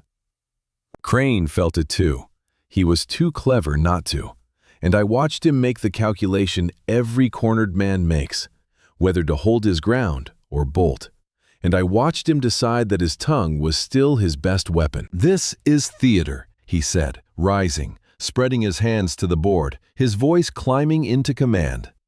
"Gentlemen, this is exactly what we were warned would happen. A confused, grieving old man, coached by a retired lawyer with a grudge, throwing accusations and forged documents of his own onto the table. In 2 hours, a court is going to rule on his competence. I'd remind you all of what that ruling means and of where your obligations lie. Do not let sentiment cloud your judgment. Every one of you has a fiduciary duty to this company and to me as its acting counsel." It was well done. I will grant him that. Under different circumstances, it might even have worked, that appeal to fear, to duty, to the comfortable story they had already half believed. But I was not finished. I had shown them the money, and I had shown them the forgery. There was one thing left in the folder, the thing that turned fraud against a company into a crime against a man. The thing that would make it impossible for anyone in that room to keep pretending this was a family disagreement. "Sit down, Mr. Crane," I said for the second time that morning. "You paid a doctor $50,000 to say I'd lost my mind. I have the proof of that too, and I think it's time this room heard exactly how far you were willing to go." I took the last documents from the folder, and I did not hurry. I had learned over these weeks that the truth lands hardest when it is set down slowly without heat, so that no one can mistake it for the ranting Crane had promised them. 3 days after the dinner where my son called me a senile old fool, I said, a psychiatrist named Dr. Marcus Riley signed a sworn affidavit for the probate court. It states that he examined me and found me suffering from significant cognitive decline, memory loss, confusion, poor judgment. I looked around the table. I have never met Dr. Riley. I have never sat in his office. On the day he swears he examined me, I was in my own kitchen, and then in this man's study. I nodded toward Jim standing by the wall. That affidavit is the entire basis for the hearing that is scheduled to strip me of my rights at 2 o'clock this afternoon. And it is a lie, purchased and paid for. "You have no way to prove that," Crane said, but he said it too quickly now. "I have this." I laid down the copy of the ledger, the handwritten page, the column of figures, and the single line that Diane had carried through the snow. $50,000, cash, and beside it, one word. Riley. "That is a payment of $50,000 in cash," I said, recorded in a private ledger to the same doctor who swore I was incompetent, made in the same week he signed the affidavit. Bribing a physician to falsify a medical record is a crime. Using that record to petition a court to strip a man of his liberty is a graver one. I let the silence stretch. This was never a business dispute, gentlemen. This was a plan to declare a healthy man insane, take his company, and cancel every project that ever put a roof over a poor family's head. And it very nearly worked. The room had gone entirely still. The board was not reading anymore. They were staring at Crane, and the distance between the directors and the man at the head of the table had become a thing. You could feel a widening gap that no speech was going to close. Crane knew it. I watched the last of the smoothness leave him. His face hardened into something colder and more honest than any expression he had worn all morning. "Whose ledger is that?" he said flatly. It was not really a question. His eyes had already moved past me to the doorway. Diane stood there. I had not seen her come in. She was pale, and her hands were clasped wide in front of her, but she stepped forward into the room, past the crowd in the corridor, and she stood where everyone could see her. "It's Ethan's ledger," she said. Her voice shook and then steadied. "I copied those pages out of my husband's briefcase, and I gave them to George because I couldn't watch this happen and stay quiet. Everything on that table is true. I've watched it be true for months, and I was too frightened to say so, and I am not going to be frightened anymore." She looked not at Crane and not at the board, but at Ethan. "I'm sorry," she said to him. "I love you. That's why I couldn't let you finish this." My son had not moved through any of it, but at his wife's voice he lowered his head into his hands and his shoulders began to shake, and the silence in that room became the silence of people watching a man come apart. Crane rose. There was no charm left in him now, only the flat calculation of a rat testing the walls of a room whose exits have closed.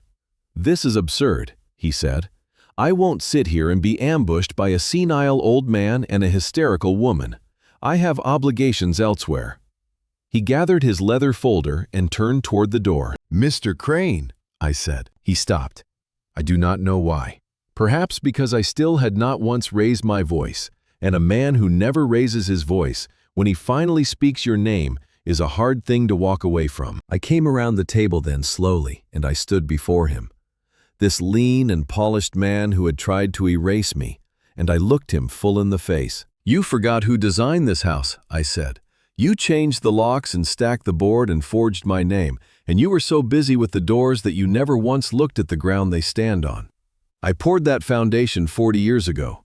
I still hold the only key that matters. And this morning, in front of every soul in this room, I'm using it." I turned to the board. "By the authority of the founder's share, I am suspending Victor Crane as counsel to this company, effective now, and voiding every resolution passed under the executive office since the spring. The evidence you've seen today is already in the hands of the district attorney and the state medical board. Mr. Crane, you are free to leave this room. You are not free to leave this city. I'd retain a lawyer if I were you. A real one." 2 men in dark coats had appeared quietly in the corridor behind Diane, unhurried, patient, the way such men are. Jim had made the call an hour before. Crane saw them, and something in him finally broke the mask coming off all at once, and for just a moment, the face beneath it was pure venom. But there was nothing left to say, and no door left open to him.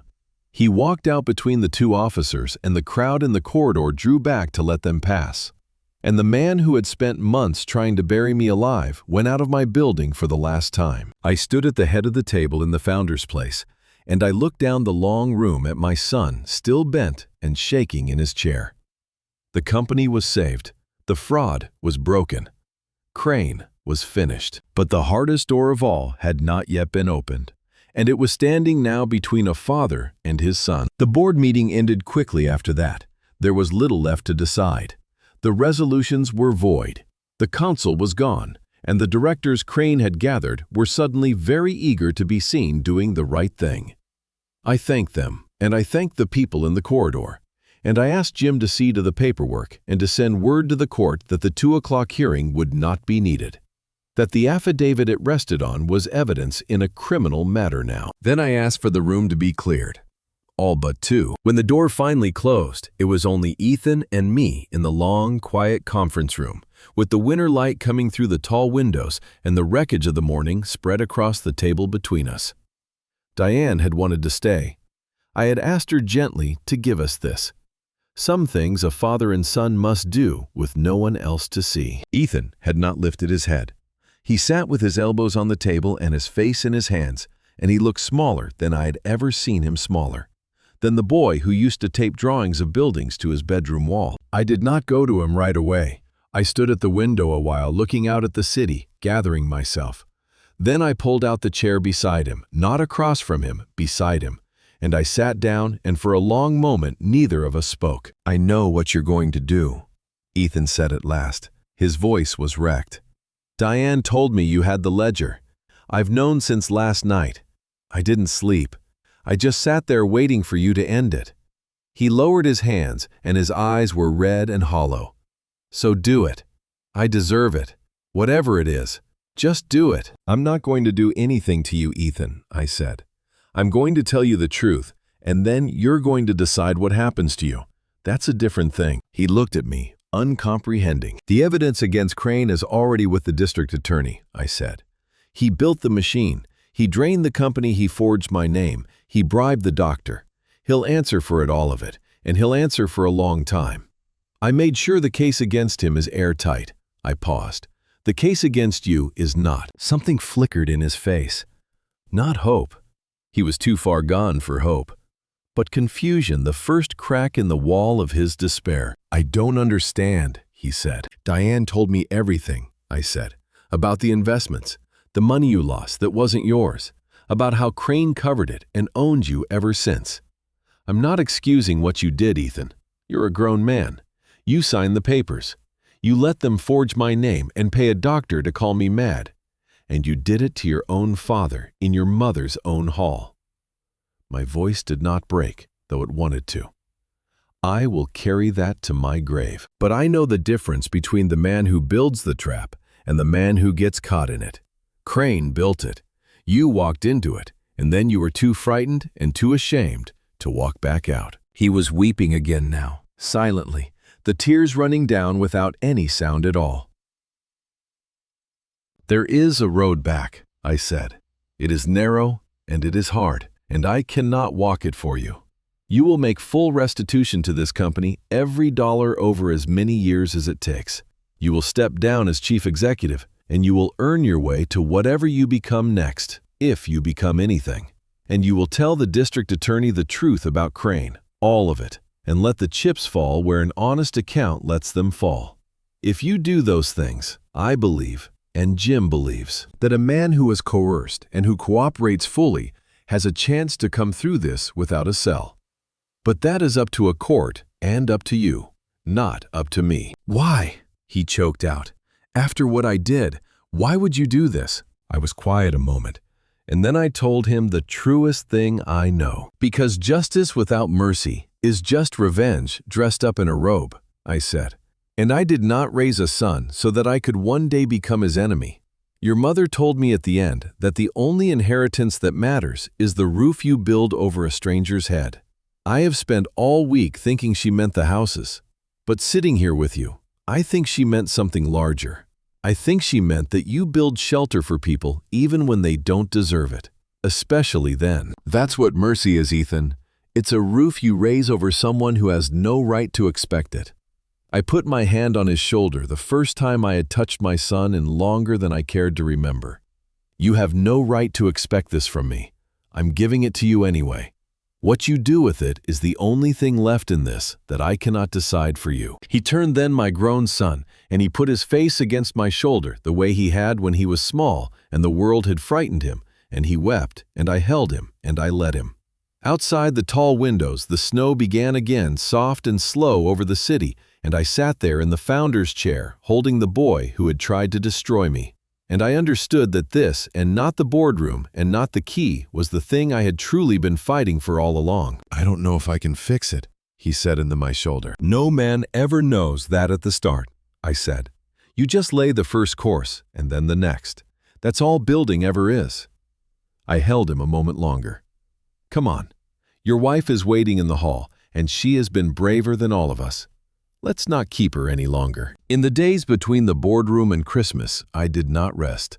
There was too much to set right. Crane was arraigned 2 days before the holiday. Jim kept me informed, though I did not go to watch, for I have no appetite for the sight of a beaten man, even that one.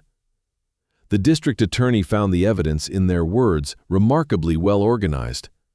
The medical board suspended Dr. Riley's license within the week. The shell companies were frozen. The stolen money would be years in the recovery, but the bleeding had stopped, and a company that has stopped bleeding can heal. Ethan kept his word. He went to the district attorney with Jim beside him and told them everything plainly and without excuse. He stepped down as chief executive in a short letter with no defense in it, and he began the long, narrow work of restitution that will occupy years of his life. Whether the courts will spare him a cell is not yet decided as I tell you this. But he is facing it as a man now, and not hiding as a frightened one, and that is more than I could have hoped a month ago. With Crane gone and the resolutions void, the company was mine again. And that raised a question I had not expected to face so soon. What was I to do with it? I could have taken the chief executive's chair back myself. The board would have welcomed it. But I am 69 years old. I have buried my wife, and I have learned this winter exactly how much damage the wrong inheritance can do. I did not fight to reclaim a throne. I fought to protect a purpose.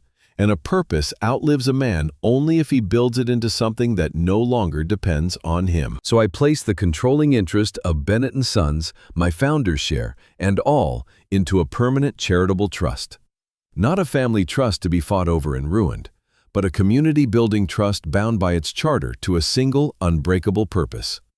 The company would go on doing profitable work, the towers and the contracts that kept the crews employed. But a fixed portion of everything it earned, written in, so that no future executive could ever vote it away, would go where Margaret always wanted it to go. To homes at cost, to schools, to churches, to the development on Fremont Street that Crane had tried to cancel, which would break ground in the spring after all. When I was gone, it would not pass to a person at all. It would pass to the purpose. You understand you're handing away hundreds of millions in control, Jim said to me quietly. Your son will never inherit this company. Your name comes off the top of it forever. My name was never the point, Jim, I said. A true legacy isn't a pile of money you leave for people to fight over. It's a thing you build so well and give away so completely that no one can ever steal it again, because it no longer belongs to anyone. It belongs to everyone. He looked at me a long moment, my old friend, and his eyes were wet. She'd be proud of you, he said. Margaret would. On Christmas Eve, the chapel was finished. My crews had worked through the cold to have it ready, and when I stepped through the door that evening, the small room glowed with candlelight. Whitewashed walls, a simple altar, a few rows of wooden pews. Above the door, the stonemason had carved the words Margaret lived by. Come all who are weary. The center was full that night. Hollis and Father Doyle and the families from the east side, and the men who had ridden in that second-hand truck with me 40 years ago. Diane stood near the front, and beside her, quiet and changed and trying, was my son. He would face what he had to face in the new year, but that night he bowed his head in a chapel his mother had dreamed of, and I saw his lips move in prayer, and it was enough to begin with. Let me tell you what I have learned, in case it saves you what it nearly cost me. If you spend your life building something good and mean to pass it on, understand this. Love your children with your whole heart, but do not confuse love with blindness. I gave my son my trust completely and without question, and I nearly lost my liberty, my legacy, and my good name because I could not bear to see what was in front of me. Trust is a gift, but blind trust is a key you hand to whoever asks for it, and not every hand that reaches for it means you well. And a true legacy is not a fortune left behind for others to fight over. Money divides, money corrupts. I watched it turn a son against his father. What lasts is what you give away so completely that no one can take it back. The roof over a stranger's head. That is the only inheritance the years cannot steal. And I believe it is the only kind the Lord recognizes when He weighs a life. I thought this fight would be about revenge, but God in His mercy kept turning me back toward a harder and better road. Justice without mercy is only vengeance wearing a robe. I brought the guilty man to account, and I left my son a door. And I have found more peace in that open door than I ever would have found in slamming it shut. I lit a candle at the altar and spoke to Margaret the way I always do. I told her the chapel was built. I told her I had kept my promise and that our son was standing in the back, trying to find his way home. And I felt in that candlelit stillness that she heard me, that she had been beside me the whole long winter, steadying my hand every time it shook. I walked out of that chapel a poorer man than I had been a month before. Stripped of a fortune I gave away on purpose. And I have never in my life felt richer. Now I would like to hear from you. If this story moved you, if it made you look differently at the faces around your own table, then do an old man a kindness, leave a comment, and tell me, honestly, what would you have done in my place? Would you have left the door open or shut it? And tell me which town you are watching from, Because somewhere out there, at some quiet table, one of you sits across from a person you trust completely, and I pray it is warranted. If you believe, as I have come to believe, that dignity is worth more than money, and mercy is stronger than revenge, then subscribe and stay with me. There are more stories like this one, hard and true. Take care of the people who earned your trust. Keep gentle watch over the ones who ask for it. And whatever anyone tries to take from you, hold fast to the two things no forger and no court can ever steal: your dignity and your faith. Good night. God bless you, and drive home safe. The snow is coming down hard.